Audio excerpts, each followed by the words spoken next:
everybody, it's Wootini from GayGamer.net, here with another weekly podcast. This would normally be the podcast that would post Monday, the kickoff of E3 2012, where I would talk about what I'm excited to get my hands on while in Los Angeles. Unfortunately, this year I will not be attending E3. I am very sad.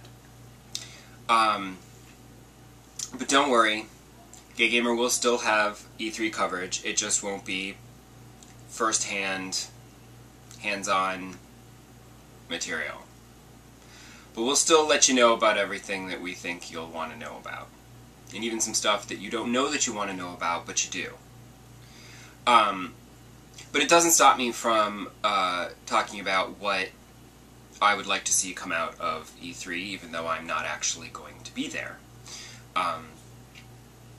Because there's something about the stress and insanity of E3 that, on the one hand, I'm like, oof, well, you know, I don't have to go through all that. But on the other hand, it's sort of fun in a weird and twisted way. Even though you're rushed off your feet and you're going insane all day, every day, it's still kind of exciting and invigorating. So, basically, I think the big news for this year's E3 is going to be Nintendo. Because they're showing the Wii U, and they're going to show proper Wii U games, I would assume. I mean, the thing is supposed to come out... I mean, they still have not said a final release date, but everything seems to indicate it's going to be coming out for this holiday season.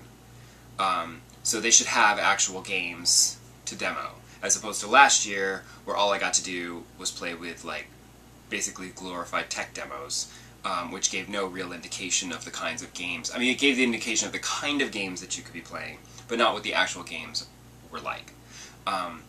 And that was what I was really looking forward to this year, was actually getting my hands on some actual Wii U games. Alas. And then, of course, they'll be pushing the 3DS as well, and I would like to know some more information about Animal Crossing on the 3DS. Although, honestly, at this point, other than a definitive release date, there's only one thing I need to know about Animal Crossing on the 3DS. All the little features and stuff, you can surprise me, that'll actually be more fun. Don't tell me about it ahead of time. But the one feature I need to know that's going to be included is I need to know if I can take screenshots. You know, because you could do that in Nintendogs and Cats, so I see no reason why they can't just include the same feature in Animal Crossing. Because without those screenshots, I can't do my diaries. And I know everyone loves my diaries, so, and I would be sad to not continue those. But yeah, Nintendo is, all the focus is on Nintendo this year for the Wii U, and then they'll probably have some good, 3DS games to show off. As for Sony, I'm really looking forward to seeing some really good Vita games. All I need is like one or two really amazing Vita games, and I'll go buy one. I mean, the other thing I would love to hear about is a price drop on the Vita, because, $250 would be better than $300, but I sort of feel like it's still too early for a price drop, unfortunately. Though they could use one, because I don't know how well it's really selling, and, I mean, the 3DS has dropped its price, so, to stay competitive, they'll need to, but maybe not for this holiday season. I mean, that would be great if they could pull that off. But what I really need are some really amazing games that make me go, oh, I have to buy a Vita because I need to play that. I don't expect Sony to announce anything about a PlayStation 4, not yet. And the same with Microsoft. I don't expect Microsoft to announce their next console either. Although either one or the other or both could surprise us and just go, ta-da, here you go.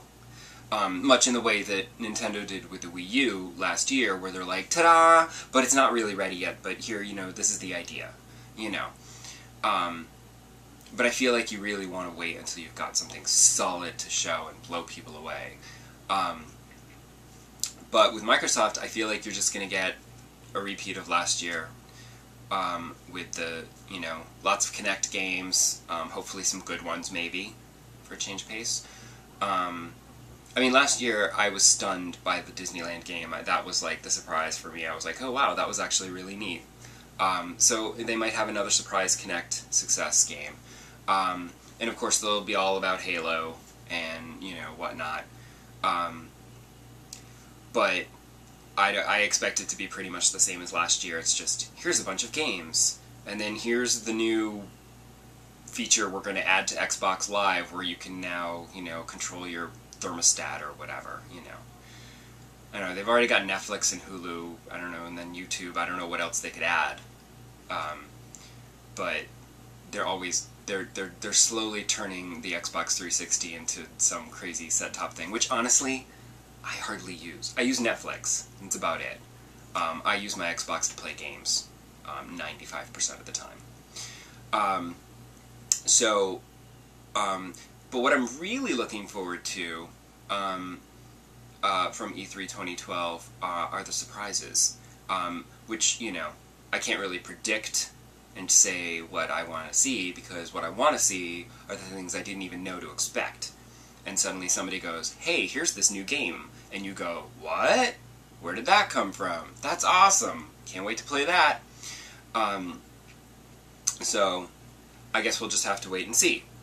So, tune into gaygamer.net all week for the big news coming out of E3. And then come back next week to watch me rehash the major news stories of E3 2012. And we'll decide whether it was worth it or not. I'm sure it's worth it. I'll see you next week.